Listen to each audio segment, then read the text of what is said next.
Hi, based on case study 1, we can see that Amirul already signed a contract with Taman Sari Restaurant. The contract say about the tip pooling policy in the restaurant, and Amirul already read all the statement in the contract and already signed it and willing to contribute with the contract. But when one day Amirul got a tip from customer, but he don't want to put it into the tip pool, as said as in the contract before. But the manager of the day saw his action and asked him to put the tip into the tip pool, but he don't want to put it into the tip pool, and he said the tip is meant for him, and he don't ever want to put it into the pool. But why this is happen? Even the Amirul already signed the contract about the tip pooling policy in the restaurant. For your information, tips is a sum of money given from the customer to the organisation for their provided service, such as in the hotel.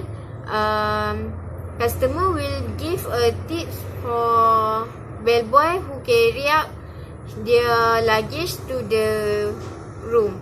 Is it fair to Amirul to give his tip into the tip pool, or is it fair for the restaurant to not get the tip pool? We will see in our discussion. I nak tanya, is that Amirul obligated to put the tip into the tip pool?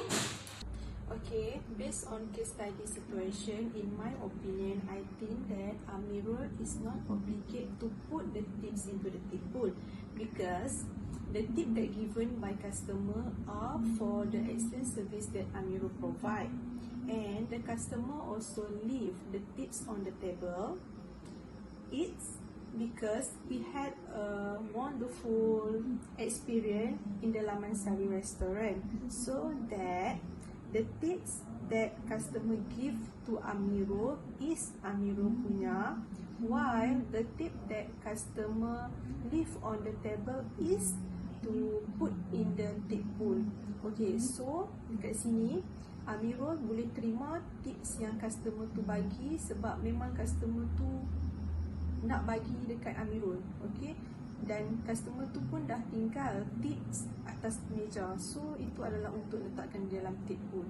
Okay, itu je. Terima kasih. Since Fatin has give her opinion on this, so I would like to give my own opinion about this question. For me, Amirul is obligated to put the tip into tip pool. Why I say like that? Because before this, Amirul has signed the document that stated he understood with the policy at Taman Sari restaurant.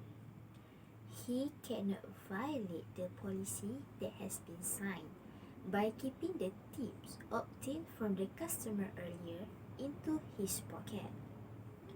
If he insists to do so, dia telah dikira sebagai melanggar polisi yang telah ditetapkan oleh pihak Taman Sari restaurant.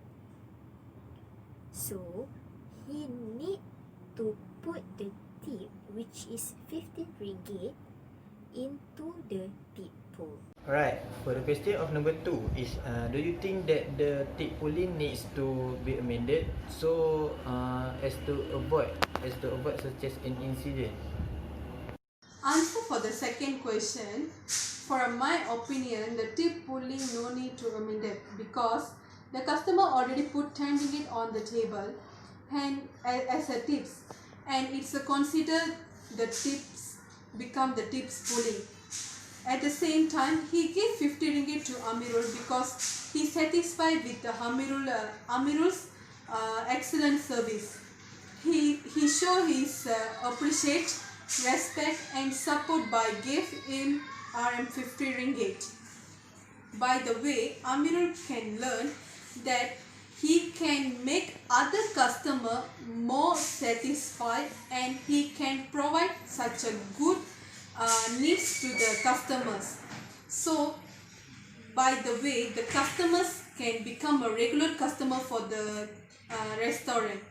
So Amirul can be improved and he can work as well as good, that he can provide a good service to other customers.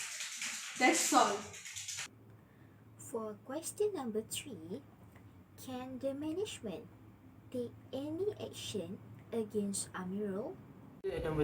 Question number 3, the answer is I think the management of Lamansari restaurant, the management is cannot take any action to Amirul because the customer just give extra money, 50 ringgit to Amirul because Amirul was was given a good service to the customer, and the customer very dan customer tu dia rasa macam mana, rasa seronok dan puas hati dengan layanan yang diberikan oleh Amirul tu. So management restoran tu tak boleh nak ambil sebarang tindakan kepada Amirul tu sebab customer tu bagi semasa Amirul tu tengah berdiri dekat pintu. So kalau lah Amirul tu ambil duit RM10 tu, duit RM10 yang customer tinggal sebelum customer tu bangun tinggalkan restoran tu, tinggalkan meja tu, jadi duit tu kalau Amirul ambil, ya management restoran tu boleh ambil tindakan terhadap Amirul. So conclusionnya, the management of restaurant cannot take any action to Amirul because the customer just give RM50 to Amirul when Amirul stand at the door of the restaurant. If Amirul take RM10 at the on the table of the customer, so Amirul is wrong. So it must be take any action of management. So now Amirul doesn't not wrong because he just take a RM50 from the customer when he stand at door. Alright. To conclude the case study, Amirul have a right to not give his tips to the tip pool because the tips given from the customer is meant for him, and the other 10